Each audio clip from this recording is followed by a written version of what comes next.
एक बार फिर से स्वागत है बेटा आप सभी का लेखांकन विद्यापीठ, एक ऐसा प्लेटफॉर्म जो आप लोगों को सारे subjects English, Hindi, math, social science and science एक ही चैनल के थ्रू प्रोवाइड करवाने जा रहा है।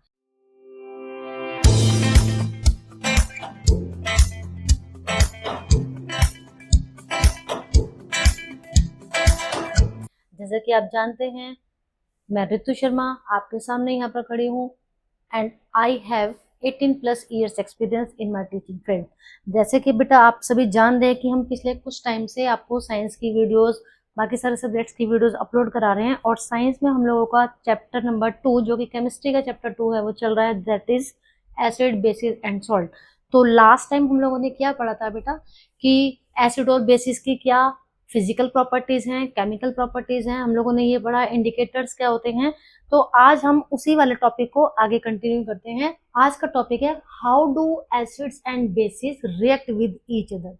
अब हमें ये बात तो पता लग गई कि acids and bases both are corrosive in nature, है ना। और दोनों की क्या थी, हम लोगों ने उनकी डिफरेंट डिफरेंट प्रॉपर्टीज पढ़ी कि अगर मेटल के साथ रिएक्शन करवा रहे हैं तो क्या हो रहा है, अगर हम उसकी मेटल कार्बोनेट या मेटल हाइड्रोजन कार्बोनेट के साथ रिएक्शन करवा रहे हैं तो क्या हो रहा है। अब हम देखते हैं कि अगर ये दोनों एसिड और बेस आपस में ही रिएक्शन करें तो क्या होगा। आपकी एनसीईआरटी की बुक में बेटा एक एक्टिविटी दे रखी है कि हमने एक बेस लिया एक टेस्ट ट्यूब के अंदर, ठीक है, फिर हमने वहां पर फिनोल्फिनीन सॉल्यूशन डालकर देखा तो डार्क मेजेंटा कलर आ गया। इसके बाद डाइल्यूट HCl डाला हमने इसमें से, तो फिर क्या होता है कि जो हमारा कलर था मेजेंटा कलर वो डिसअपियर हो गया। इन्होंने यहाँ पर पूछा है कि why did the colour of phenolphthalein change, कि फिनोल्फिनीन का जो कलर है वो चेंज क्यों हो गया है, क्योंकि हमने यहाँ पर क्या डाला, एसिड। ठीक है, अब वापस आप क्या करोगे, again add a few drops of NaOH, again आप NaOH डालोगे तो वापस से वहां पर पिंक कलर आ जाता है। तो देखो है ना एक मैजिक, क्या कि हमने एक टेस्ट ट्यूब ली, उसके अंदर हमने क्या लिया, NaOH लिया, मैंने फिनोल्फिनीन जो कि एक इंडिकेटर है, सिंथेटिक इंडिकेटर डाला, पिंक कलर आ गया, dark pink colour means magenta colour आप लोग बोल सकते हैं। HCl डाला, कलर डिसअपियर हो गया। फिर मैंने क्या किया, फिनोल्फिनीन डाला, ठीक है, इसके बाद मैंने क्या किया, अगेन NaOH डाला और फिर दोबारा से फिनोल्फिनीन डालती हूँ तो मेरे पास क्या आ जाता है, again magenta colour. It means कि जब एसिड और बेस को हम आपस में रिएक्शन करवा रहे हैं तो जो एसिड है वो बेस के इफेक्ट को खत्म कर देता है, जबकि बेस जो है वो एसिड के इफेक्ट को खत्म कर देता है। तो यहाँ पर बन जाता है बेटा base plus acid is equal to salt and water, and you have to learn it, this is the base of this chapter. Actual में अब हमें ये पता लग गया कि सॉल्ट की फॉर्मेशन कैसे होती है, कि when ever N acid react with the base it forms a salt. अभी क्या ये सारे जो सॉल्ट हैं वो हमारे न्यूट्रल होने वाले हैं, एसिडिक होने वाले हैं या बेसिक होने वाले हैं, आगे हम फर्दर इसी वाले चैप्टर में पढ़ेंगे। नेक्स्ट हमारी केमिकल प्रॉपर्टीज है कि reactions of metallic oxides with acid, कि मेटल के साथ जब हमने रिएक्शन करवाई तो हमने क्या देखा था, एक सॉल्ट बना प्लस वहां पर हाइड्रोजन गैस निकल गई। अब मैंने क्या किया, मेटल का एक ऑक्साइड ले लिया, ठीक है, अब इसके एसिड के साथ अगर मैंने रिएक्शन करवाई तो मेरे पास क्या बन गया बेटा, सोल्ट एंड वाटर अगेन। अब देखो यहां से हमें कुछ इंडिकेशन मिल रही है, अगर मैं आपको करके दिखाती हूँ, suppose I take sodium oxide plus hydrochloric acid and it forms a salt that is NaCl plus water। Balance कर लेते हैं जी,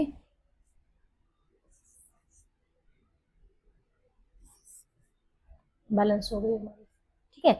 तो आप देखो आपके दिमाग में क्या बात आ रही है, अभी सेम हमने क्या पढ़ा था कि अगर मैं एसिड की रिएक्शन मेटल ऑक्साइड की जगह अगर मैं बेस से करवा रही थी, अगर मैं बेस से करवा रही थी बेटा तो भी सेम रिजल्ट आ रहे थे। तो कुछ कंक्लूजन निकला क्या, कि मेटल का जो ऑक्साइड है वो नेचर में कैसा होगा, बेसिक। देखो कितना सिंपल है, हम लोग आइडेंटिफाई कर सकते हैं केमिकल रिएक्शन के रिजल्ट के थ्रू कि उसकी नेचर कैसी है। क्लियर हो गया जी। चलिए अब बात करते हैं कि what do all acids and all basis have in common, कि जितने भी एसिड्स हैं या जितने भी बेसिस हैं उनके अंदर क्या चीज कॉमन है। इसके लिए एनसीईआरटी की बुक में बेटा एक एक्टिविटी गिवन है और ये एक्टिविटी मोस्ट इंपोर्टेंट है। सीबीएसई बोर्ड्स के एग्जाम्स में फ्रिक्वेंटली इस एक्टिविटी से रिगार्डिंग क्वेश्चंस आए हुए हैं। अगर आप प्रीवियस 10 ईयर्स के क्वेश्चन पेपर्स निकाल कर देखेंगे तो आप उसमें देखेंगे कि ये क्वेश्चन जो है वो बहुत ही फ्रिक्वेंटली पूछा गया है। अब हमें यहाँ पर आप लोग देखो कि इन्होंने हमारे से क्या करने के लिए बोला कि take solution of glucose, alcohol, hydrochloric acid, sulphuric acid etcetera. Glucose का फॉर्मूला होता है बेटा हमारा ये C6H12O6, ठीक है। अल्कोहल हम कोई भी ले सकते हैं, सपोज हमने यहाँ पर इथेनॉल ले लिया C2H5OH। हाइड्रोक्लोरिक एसिड है मेरा HCl, ठीक है जी, और सल्फ्यूरिक एसिड है मेरा H2SO4। तो सबसे मेन तो क्या बच्चों के अंदर कंफ्यूजन क्रिएट हो जाती है बेटा कि अगर हम सिर्फ एसिड्स को कंसीडर करें, जैसे कि मैंने आपको चैप्टर के स्टार्टिंग में भी बताया था कि जनरली हम लोग लैब के अंदर 3 एसिड्स यूज करते हैं, इसके अलावा जो तीसरा था वो है HNO3। तो बच्चों के माइंड में एक मिसकॉन्सेप्ट बैठ जाता है कि कोई भी ऐसा सब्सटेंस जिसके पास H है, ठीक है, वो सारे के सारे एसिडिक है नेचर में। एक तो ये मिसकॉन्सेप्ट को भी हमें क्लियर करना है, और अभी हमें यहाँ पर देखना है कि इनके अंदर क्या चीज कॉमन है। तो यहाँ पर क्या करेंगे, 1 बाय 1 ये जो सैंपल्स हमारे से लेने के लिए बोला गया है, इनकी सैंपल लेंगे, एक्वा सोल्यूशन का बनाएंगे, इस तरीके का सेटअप तैयार करेंगे, और हम क्या देखेंगे कि हमें ये चेक करना है कि कौन से केस में हमारा जो बल्ब है वो ग्लो करता है। तो जब हमने 1 बाय 1 ये एक्टिविटी कर कर देखी तब हमें पता लगा बेटा कि जितने भी एसिड्स हैं, acids contain H plus ion as cation and anion such as chlorine in HCl, ठीक है। अब अगर मैं नाइट्रिक एसिड की बात करूं तो नाइट्रिक एसिड में ये है हमारा, सल्फ्यूरिक एसिड में हमारा ये है अनायन, ठीक है, एसिटिक एसिड में हमारा ये है अनायन। इट मीन्स कि जब मैं कभी किसी भी एसिड का एक्वस सॉल्यूशन बनाती हूँ तो वो अपने अंदर से आयंस रिलीज कर रहा है, और इन आयंस के रिलीज होने के पीछे क्या कारण है कि इन आयन जैसे रिलीज हुए बल्ब जो हमारा ग्लो कर जाता है, और कौन से एसिड में कौन सा आयन है वो मैंने आपको यहाँ पर बता दिया है। तो कुल मिलाकर क्या बात बन गई बेटा, यहां से आपको लर्न कर लेना है, acids produce hydrogen ion in aqueous solution। whenever an acid makes an aqueous solution, ठीक है, with water, it releases H plus ions, and these H plus ions are responsible for the conduction of electricity। that's why the bulb will glow only in the case of hydrochloric acid and sulfuric acid, but the bulb does not glow in the case of glucose and alcohol because these both do not release ions in their aqueous solution। तो कुल मिलाकर conclusion आप लोग ये याद कर लेंगे कि कोई भी ऐसा सब्सटेंस जिसको हम पानी के साथ अगर उसका एक्वा सॉल्यूशन बना रहे हैं और अगर वो अपने अंदर से आयन रिलीज कर रहा है, इट मींस वो इलेक्ट्रिसिटी कंडक्ट करेगा। द सेकंड थिंग इज, अभी हमारे पास क्वेश्चन पूछा गया था कि एसिड और बेसिस के अंदर भाई क्या चीज कॉमन है, तो इन दोनों के अंदर सेम इसी तरह से हमने कुछ बेस लेकर देखा, ठीक है, NaOH ले लिया हमने, HCl की जगह उसका एक्वा सॉल्यूशन बनाया, और फिर हम उस केस में क्या देखते हैं, again the bulb will glow. It means they both acid and bases क्या चीज कॉमन हो गई, आयंस। बट एसिड के पास कौन से आयन है, H प्लस आयन, अभी हम लोगों ने देखा, जबकि बेसिस के अंदर अभी हम देखने जा रहे हैं कौन से आयन होते हैं बेटा, hydroxide ion. And you have to learn it.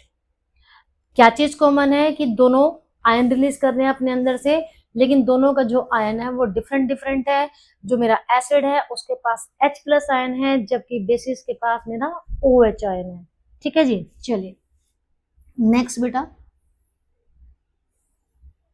What happens to an acid और a base in water solution. अभी जस्ट मैंने आपको ये बता ही दिया है कि जब हम एसिड और बेस को पानी में घोलते हैं तो क्या होता है, ये इंपॉर्टेंट फैक्ट देखो लिखा हुआ है ऑलरेडी, तो you have to learn it. All bases do not dissolve in water. सारे के सारे जो बेस हैं वो पानी के अंदर नहीं घुलते। An alkali is a base that dissolves in water। अब there are some bases that can dissolve in water। The bases which can dissolve in water are known as alkali. तो कोई भी ऐसा बेस जो पानी में घुल जाता है उसको एल्काइली बोलते हैं। अब कंफ्यूज करने के लिए कैसे क्वेश्चन पूछा गया है बोर्ड के एग्जाम्स में कि क्या सारे एल्काइली बेसिक है नेचर में और क्या सारे बेस एल्काइली है नेचर में। ठीक है जी, तो क्वेश्चन समझो, सारे बेस जो हैं वो एल्काइली नहीं है, केवल वो बेस एल्काइली होंगे जो पानी में घुलेंगे, जबकि सारे एल्काइली बेसिक होंगे। अब ये जो एल्काइलीज हैं इनकी क्या स्पेशलिटी है, they are soapy to touch, bitter and corrosive, मतलब कि टेस्ट इनका बिटर है, इनकी नेचर कोरोसिव होती है। नेवर टेस्ट और touch them as they may cause harm because they are so much corrosive in nature. Clear. तो बेटा ये जो चैप्टर है हमें बहुत सारी नॉलेज प्रोवाइड कर रहा है और ये जो नॉलेज है वो हमारे बोर्ड्स के एग्जाम के साथ साथ हमारी डे टू डे लाइफ में भी काम आने वाली है। देखो यहाँ पर let us see what is involved when water is mixed with an acid or a base। हम लोगों को ये बात मालूम है, आप लोगों ने देखा होगा कि जब कभी भी हम केमिकल रिएक्शन कर रहे हैं तो वहां पर लिखा हुआ है कि take some 5 to 6 drops of dilute hydrochloric acid और डाइल्यूट सल्फ्यूरिक एसिड, है ना। तो ये डाइल्यूट वर्ड का मतलब क्या है, इट मीन्स जैसे मैंने अभी आपको बताया था कि एसिड्स के पास क्या चीज है बेटा, एसिड्स के पास है H प्लस आयन, बेसिस के पास क्या है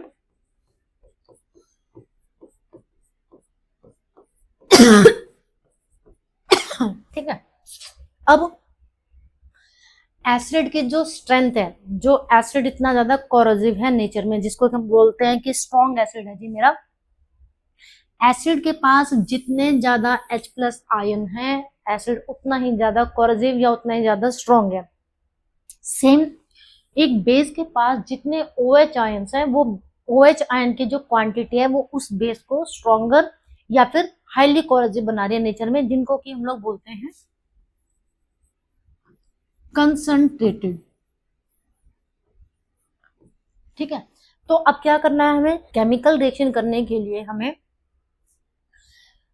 इन एसिड्स या इन बेसिस का कोरोसिव नेचर जो है वो थोड़ा स्लाइटली डाउन करना होता है, ताकि जब बच्चे उसको हैंडल करें तो कुछ एक्सीडेंट ना हो पाए। यहाँ पर देखो पहले की एक्टिविटी दी है कि हमने एक बीकर में पानी लिया, उसके अंदर कुछ ड्रॉप कंसंट्रेटेड सल्फ्यूरिक एसिड की डाली और स्विल किया जी बीकर को, स्विल का मतलब हिलाया हमने। अब आप बेस जो है बीकर का उसको टच करके देखो और देखोगे कि क्या वहां पर टेम्परेचर में कोई चेंज आया। यस, हम जैसे ही बीकर को टच करते हैं हम देखते हैं कि बीकर तो एकदम से बहुत ज्यादा गर्म हो गया है।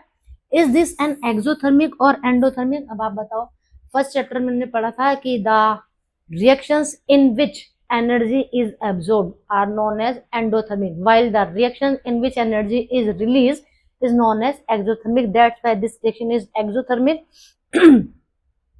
सेम एक्टिविटी हमारे से बोला है कि हम सोडियम हाइड्रोक्साइड के साथ कर देखेंगे। Again what will we see that this is again an exothermic reaction. तो हम क्या देख रहे हैं बेटा कि जब मैंने पानी के अंदर कोई भी एसिड या पानी के अंदर मैंने कोई भी बेस मिलाया तो वहां पर टेम्परेचर इंक्रीज हो गया, क्योंकि वहां पर हीट एनर्जी जो है वो इवोल्व हो रही है। अब आप देखो कि ये वार्निंग साइन है, जितने भी हमारे केमिकल्स की बॉटल्स होती है ना उनके ऊपर ये वार्निंग साइन बना होता है। क्यों? कि हमें इनको बहुत ही केयरफुली हैंडल करना है। इंपॉर्टेंट फैक्ट, अब इस एक्टिविटी के बाद हमारे पास क्या एक फैक्ट निकल कर आया कि मिक्सिंग एन एसिड और a base with water results in decrease in the concentration of ions. ठीक है जी, अगर एसिड है तो हाइड्रोनियम आयन रिलीज करेंगे और अगर वो बेस है तो OH आयन रिलीज करेंगे per unit volume. Such a process is called dilution. Means concentrated acid की कोरोसिव नेचर या उसकी स्ट्रेंथ को कम करने के लिए मैंने क्या किया, उस एसिड का एक एक्वस सॉल्यूशन बनाया।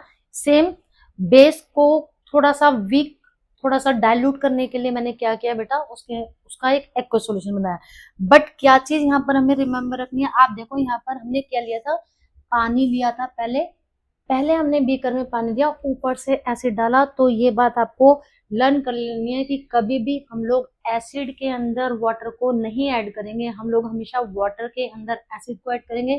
प्लस साथ साथ में ऐसा नहीं कि लगातार डालते चलेगा, उसको थोड़ा थोड़ा कंटिन्यूशन में डाल के स्विल करते रहना, बहुत ही केयरफुली हैंडल करना है। एंड दिस प्रोसेस जब हम क्या कर रहे हैं, जैसे हमने पानी के साथ एसिड का एक एक्वस सॉल्यूशन बनाया, इसके अंदर से H प्लस आयन रिलीज होने लग गए जो उसकी खुद की ताकत थी। तो जब उसकी ताकत बाहर निकल कर जा रही है तो वैसे बात है वो क्या हो गया, वीक थोड़ा सा बन गया, मीन्स डाइल्यूट एसिड हो गया। इस प्रोसेस का नाम है डाइल्यूशन। यही कारण है कि अब जो एसिड या बेस हमने उसके अंदर से उनकी जो आयंस, जो उनकी स्ट्रेंथ थी, उनको जब थोड़ा सा निकाल दिया, ऐसे एसिड या ऐसे बेसिस को बोलते हैं हम लोग डाइल्यूट एसिड और डाइल्यूट बेसिस। आई होप आपको समझ में आ रहा है। चलिए, अब मुझे ये तो पता लग गया कि मैं कोई स्ट्रॉन्ग एसिड है मेरे पास, ठीक है, जो कि हाईली कोरोसिव है, मैं उसको डाइल्यूट कैसे कर सकती हूँ। अब मुझे जी ये चेक करना है कि मेरा ये जो गिवन एसिड का सैंपल है या गिवन बेस का सैंपल है, ये कितना ज्यादा स्ट्रॉन्ग है, ये कितना ज्यादा वीक है। भाई मैं अगर आपको मुंह से बोल दूं कि भाई ये वाला एसिड जो है वीक है, ये वाला एसिड जो है स्ट्रॉन्ग है, आप कहोगे नहीं मैडम आपने ही बोला था कि साइंस में तो हमें एविडेंस चाहिए। तो अब एविडेंस देने के लिए क्या हमारे पास बेटा एक again indicator, this is known as universal indicator, एक ऐसा इंडिकेटर जो एक डुअल रोल प्ले कर रहा है, मीन्स ये हमें दो तरीके से हेल्प कर रहा है। अभी तक हमने क्या देखा था कि जो हमारे एसिड बेस इंडिकेटर्स थे वो हमें एसिड या बेस की नेचर को आइडेंटिफाई करने में हेल्प कर रहे थे कि या तो वो सब्सटेंस हमारा जो है एसिड है या फिर वो बेस है, चाहे वो ऑल्फैक्टरी इंडिकेटर्स है चाहे वो हमारे एसिड बेस इंडिकेटर से। अब ये वाला जो इंडिकेटर है ये कैसे डबल रोल प्ले कर रहा है, ये हमें गिवन सब्सटेंस या गिवन सैंपल के नेचर को आइडेंटिफाई करने में हेल्प कर ही रहा है, साथ ही साथ ये क्या कर रहा है, वो एसिड स्ट्रॉन्ग है या वीक ये भी जानने में मदद कर रहा है। तो है ना एक बहुत ही मजेदार और बहुत ही, ये समझो कि केमिस्ट्री का तो ये एक वेपन हो गया जी। ठीक, अब इसको बोला जाता है बेटा पीएच स्केल या पीएच पेपर, पीएच स्केल। अब ये जो पीएच स्केल है बेटा, इसमें क्या होता है, 0 से लेकर 14 तक नंबरिंग गिवन होती है, और आप देख सकते हो 0 इधर है हमारा 14 और यहाँ सेंटर में है 7, तो 7 के यहाँ पर लिखा हुआ है न्यूट्रल। इट मीन्स हमने जैसे लिटमस पेपर वाला हमने टेस्ट किया, इसकी भी स्ट्रिप्स होती हैं। तो मैंने गिवन सैंपल है, सपोज कि यहाँ पर मुझे 2 टेस्ट ट्यूब गिवन है जी, 3 मान लेते हैं कि 3 टेस्ट ट्यूब गिवन है मेरे को। अब एक के अंदर एसिड है, एक के अंदर बेस है और एक के अंदर क्या है, कोई न्यूट्रल सब्सटेंस है। तो अगर मैंने पीएच पेपर लिया, डिप किया इन सॉल्यूशंस के अंदर, और मैं कलर मैच करूंगी कि कौन से नंबर पर कलर आ रहा है। अगर वहां पर नंबर जो है मेरा 7 0 से स्टार्ट होकर बिलो 7 तक आता है, इट मीन्स वो कैसा हो जाएगा मेरा एसिडिक नेचर में। और अगर वो 7 से ज्यादा और 14 तक आता है तो मेरा हो जाता है बेस। जबकि अगर वो 7 नंबर पर आ रहा है तो वो हो गया मेरा न्यूट्रल। तो है ना कितना इजी। अब चलो जी, मुझे एसिड और बेस का तो समझ में आ गया कि भाई 7 नंबर न्यूट्रल है, तो 7 से बिलो वाले जितने भी हैं वो सारे एसिडिक, 7 से अबव वाले जितने भी है वो हो गए बेस। बट अब मुझे ये कैसे पता लगा कि स्ट्रॉन्ग एसिड कौन सा है या वीक एसिड कौन सा है। तो देखो बेटा, क्योंकि 7 नंबर जो है वो है न्यूट्रल, ठीक है, इट मीन्स जो एसिडिक नेचर थी यहाँ तक आते आते बिल्कुल खत्म हो चुकी है। इट मीन्स 7 के नियर बाई वाले जितने भी नंबर्स हैं वो सारे कैसे हो गए हमारे वीक एसिड, जबकि 7 से फार अवे वाले जो नंबर हैं वो सारे हमारे स्ट्रॉन्ग एसिड हो गए। तो अगर कोई एसिड गिवन है आपको जिसका कि पीएच 0 या 1 1.2 ऐसे समथिंग दे रखा है, वो ज्यादा हमारे स्ट्रॉन्ग हो जाएंगे, और अगर 6.1 6.2 तो वो हमारे वीक हो जाएंगे। क्लियर। सेम इसी मैनर में हम देखते हैं कि जो 7 है बेटा वो न्यूट्रल नंबर है, तो ऑब्वियस सी बात है बेसिक नेचर उधर से इधर आते आते वो डिक्रीज हो गई है। तो 7 से जितना ज्यादा हम दूर जाएंगे वो सारे हमारे स्ट्रॉन्ग बेस होंगे, जबकि 7 के नियर बाई जितने भी हमारी पीएच वैल्यू आएगी, यहाँ पर जो भी कोई वैल्यू आती है किसी सब्सटेंस की, that is called pH value. और जो हमारा ड्रिंकिंग वाटर है ना बेटा, उसकी पीएच वैल्यू होती है 7। ड्रिंकिंग वाटर जो कि पोर्टेबल वाटर है उसकी पीएच वैल्यू जो है वो 7 होती है। तो you have to learn it. और यहाँ पर कलर दे रखे हैं, देखो कलर में क्या होता है कि शेड्स में ना बच्चा थोड़ा सा कंफ्यूज हो सकता है, तो इसलिए शेड्स को आप ना लर्न करने की बजाय आप क्या करें, उनके नंबर्स को अच्छे से उसमें, क्योंकि लर्न करने की कोई जरूरत नहीं है। इसके बाद next, importance of pH in everyday life. अब ये जो पीएच वैल्यू है भी, जब हमने इसको एक, तो हमने क्या, साइंटिस्ट ने इसको नाम ही दे दिया यूनिवर्सल इंडिकेटर। इतना इंपॉर्टेंट रोल भी प्ले कर रहा है जी, मुझे एसिड बेस को आइडेंटिफाई करने में हेल्प कर रहा है, साथ साथ में ये भी बता रहा है कि कौन ज्यादा स्ट्रॉन्ग है कौन ज्यादा वीक है। अब इसका हमारे डे टू डे लाइफ में क्या यूटिलाइजेशन है, तो बेटा हमारी एनसीईआरटी की बुक में 5 to 6 इसके यूजेस दे रखे हैं। हम उनमें से मेन जो है यहाँ पर डिस्कस करते हैं। सबसे पहला है, अब हमें ये आइडेंटिफाई करना है कि are plants and animals pH sensitive. ये बात बेटा याद कर लेना कि हमें एसिड और बेस का तो पता चल गया, क्या एनिमल्स मतलब कि जो लिविंग बींग्स हैं वो भी पीएच के टुवर्ड सेंसिटिव हैं या नहीं। Obviously yes, you have to learn this line. Our body works with the pH range of 7 to 7.8। हमारी ह्यूमन बीइंग की जो बॉडी है उसकी पीएच वैल्यू जो है वो, हमारी पीएच रेंज जो है वो 7 से लेकर 7.8 तक की है। Living organisms can survive only in a narrow range. ठीक है, ऐसा नहीं है कि बहुत वाइडर रेंज होती है पीएच की किसी भी लिविंग ऑर्गेनिज्म के लिए। When pH of rain water is, ये मोस्ट इंपोर्टेंट है जी, स्टार बना देती हूँ मैं इसके ऊपर क्योंकि बोर्ड्स के एग्जाम में यहाँ से क्वेश्चंस बहुत ही फ्रिक्वेंटली पूछे गए हैं। When pH of rain water is less than 5.6 it is called acid rain. अगर जो हमारा बारिश का पानी है उसकी पीएच वैल्यू आप चेक करते हो और अगर वो पीएच जो है उसकी वैल्यू 5.6 से बिलो आ रही है तो it means this rain is not beneficial for us because this is acid rain. और एसिड रेन की फॉर्मेशन कैसे होती है बेटा, ऑलरेडी हम लोग प्रीवियस क्लासेस में पढ़कर आ चुके हैं। अभी वापस से हम लोग जो है इसको एनवायरमेंट वाले चैप्टर में दोबारा से रीस्टडी करेंगे। और सबसे मेन देखो जी, अब ये जो एसिड रेन है, जब ये एसिड रेन का पानी कहाँ जाएगा फ्लो करके बेटा, रिवर्स में चला जाएगा या किसी भी एक्वेटिक बॉडी में जाएगा, तो it lowers the pH of the river water. Obviously the survival of aquatic life in such rivers become difficult। तो ठीक इसी तरह से जो प्लांट्स होते हैं ना, उनकी भी हर पर्टिकुलर प्लांट की स्पीसीज की एक पर्टिकुलर पीएच रेंज है जिसमें वो सरवाइव करते हैं। अब अगर आपको ये आइडेंटिफाई करना है कि भाई मैंने अपनी जो छोटा सा गार्डन बना रखा है अपने घर में, उसमें या आपके यहाँ पर जो प्लांट उगे हुए हैं, मैं कैसे चेक करूँ कि कौन से प्लांट को कौन सी पीएच वैल्यू की मिट्टी जो है वो ज्यादा सूट कर रही है। तो उसके लिए हमें एक सर्वे वाली एक्टिविटी दे रखी है कि हम किसी भी ऐसे 2-3 जगहों पर गए गार्डन में, जितना नंबर ऑफ प्लांट्स वहां पर है जिसकी नंबरिंग ज्यादा है, मान लो जी एक गार्डन में 15 to 16 प्लांट्स हैं और उनमें से 7 to 8 जो है वो रोज प्लांट लगे हुए हैं, तो हमने वहां से क्या किया, उस गार्डन की सॉइल ली, उसका एक्वा सोल्यूशन बनाया, पीएच चेक की। इसका मतलब जितना वहां पर पीएच वैल्यू आ रही है वो उन रोज फ्लावर्स के लिए, रोज प्लांट के लिए सुटेबल पीएच है। ठीक है, चलिए, pH in our digestive system बहुत ही इंपॉर्टेंट है जी। It is very interesting to note that our stomach produces hydrochloric acid. Already we have learned in life process chapter, है ना। ये क्या करता है, क्योंकि हमारे डाइजेशन में हेल्प कर रहा है, कैसे, पेप्सिन एंजाइम को एसिडिक मीडियम चाहिए तभी वो एफिशिएंटली काम करेगा।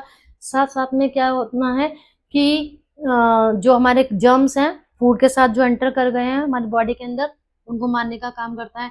लेकिन अगर हमारा इंडाइजेशन स्टार्ट हो जाए किसी भी कारण से, जैसे कि अगर हम लोग ज्यादा oily and spicy food intake कर रहे हैं, there are so many reason, तो क्या होगा, ये एसिड जो है बेटा एक्सेस अमाउंट में रिलीज होना स्टार्ट हो जाएगा। और आपको मालूम है excess of everything is bad.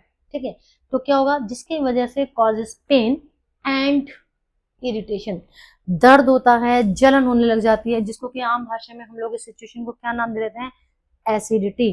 अब इस वाली प्रॉब्लम से छुटकारा पाने के लिए क्या किया जाता है, people use basis called antacid. हम कहते हैं यार एसिडिटी को भगाने वाली दवाई दे दो, उसको बोला जाता है एंटासिड। और इन एंटासिड में हमने चैप्टर इसमें स्टार्टिंग में पढ़ा था कि milk of magnesia, milk of magnesia, this is magnesium hydroxide, this is a common antacid. तो कई बार घुमा फिरा के क्वेश्चन पूछ लेते हैं कि what do mean by antacid, ठीक है। Name a mild base which is also use as an antacid, तो that is milk of magnesia. चलिए next, importance of pH in everyday life का ही अब नेक्स्ट पार्ट है हमारा कि pH change the as the cause of tooth decay. अब अगर हमारे माउथ की जो पीएच है वो चेंज हो जाए तो हमारा टूथ डिके स्टार्ट हो जाता है। कितना इंपॉर्टेंट रोल प्ले कर रही है ये, कि ये देखो हमारे माउथ की पीएच अगर 5.5 से कम होगी तो जो हमारी बॉडी का सबसे स्ट्रॉन्गेस्ट मटेरियल है क्या, enamel, tooth enamel made up of, इसके कंपोनेंट दे रखे हैं बेटा, कैल्शियम हाइड्रोक्सी पेटाइट, ठीक है, and is the hardest substance in our body. ये क्या करना होता है, ये कॉरोड होना शुरू हो जाता है जब हमारे मुंह की पीएच वैल्यू 5.5 से कम होनी शुरू हो जाती है, और धीरे धीरे क्या होगा, हमारे जो दांत हैं वो सड़ने शुरू हो जाएंगे, और जिसको हम लोग बोलते हैं टूथ डिके। होता क्या है एक्चुअल में कि bacteria present in the mouth produces acid by degradation of sugar and food particles remaining in the mouth। क्या होता है कि जब आप लोग या मैं भी, हम लोग खाना खाते हैं, ठीक है, खाना खाने के बाद क्या होता है कि हमारे जो दांतों के बीच में थोड़ा सा गैप है तो वहां पर हमारे फूड के पार्टिकल्स स्टिक कर जाते हैं, ठीक है जी। अब जनरली हमें गुड हैबिट्स में क्या बोला जाता है कि भाई आप लोगों को क्या करना है कि we should rinse our mouth after every meal. हमें हमेशा खाना खाने के बाद ब्रश नहीं कर सकते, तो एटलीस्ट कुल्ला तो करना ही चाहिए, लेकिन हम लोग तो ऐसा नहीं करते। तो ये जो फूड पार्टिकल्स और स्पेशली जो शुगर के पार्टिकल्स हैं, अगर हम लोगों ने टॉफी चॉकलेट्स वगैरह खाई हैं वो हमारे दांतों के बीच में जो फंस गई है, तो जो बैक्टीरिया मेरे माउथ के अंदर एंटर कर जाता है मेरा माउथ ओपन करने पर, ये क्या करता है उस शुगर वाले पार्टिकल्स का डिग्रेडेशन स्टार्ट कर देता है, जिसका रिजल्ट क्या होता है, वहां पर एक एसिड बनना शुरू हो जाता है, और जो हमारा इनेमल है वो इस एसिड की वजह से क्या होगा बेटा, कोरोड होना स्टार्ट हो जाएगा। अब इसीलिए क्या किया जाता है, टूथपेस्ट का यूज किया जाता है जो कि जनरली बेसिक है। तो एमसीक्यू का क्वेश्चन बन गया यहाँ से कि जो हम लोग टूथपेस्ट यूज कर रहे हैं वो नेचर में कैसे होने चाहिए, बेसिक, एसिडिक या न्यूट्रल। वो बेसिक होने चाहिए क्योंकि हमारे इनेमल को कोरोड होने से बचाना है, क्योंकि वहां पर क्या हो गया जी, एसिड की फॉर्मेशन हो रही है, ठीक है। Self defence by animals and plants through chemical warfare. अब आप लोगों ने ये चीज नोटिस की होगी, मैंने चैप्टर के स्टार्टिंग में आपको बताया था कि जब हम लोगों ने पढ़ा था नेचुरल एसिड्स, तो हमने क्या पढ़ा था बेटा कि जो हमारे नेचर से मिलने वाले कुछ सब्सटेंसेस है, जैसे हमने फ्रूट्स एंड वेजिटेबल्स का देखा कि उनके अंदर कुछ एसिड प्रेजेंट थे। सेम हम लोगों ने पढ़ा था कि अगर कोई बी या अंट हमें डंक मार देती है तो हम लोगों को बहुत ज्यादा पेन और इरिटेशन होती है, बिकॉज वो हमारी बॉडी में क्या इंजेक्ट करनी थी, एक एसिड जिसका नाम था फॉर्मिक एसिड। क्लियर। अब सेम ऐसा ही एक प्लांट है जिसका नाम है बेटा नेटल। ये माउंटेनियर रीजन में पाए जाने वाला एक प्लांट है। इसकी जो लीव है ना, इसमें स्टिंगी हेयर होते हैं, और जैसे ही कोई माउंटेनियरिंग करने वाला इंसान जो है इस प्लांट को एक्सीडेंटली टच कर जाता है तो इसके जो ये स्टिंगिंग हेयर है ये हमारी बॉडी के अंदर क्या करते हैं, सेम फॉर्मिक एसिड जो है इंजेक्ट कर देते हैं, पेन और इरिटेशन। अब क्या हुआ होगा जी, जब वहां पर पेन एंड इरिटेशन हो गया तो अब इसको बचाने के लिए क्या किया है भगवान ने, उसके आसपास ही एक प्लांट है जिसका नाम है डोव प्लांट। तो जो डोव प्लांट है बेटा ये उसके नियर बाई पाया जाएगा, और हमें क्या करेगा वो, मैं इसकी लीव का एक्सट्रैक्शन वहां पर तुरंत से लगा दूं जहां पर मुझे बर्निंग सेंसेशन हो रही थी, आई फील रिलीफ।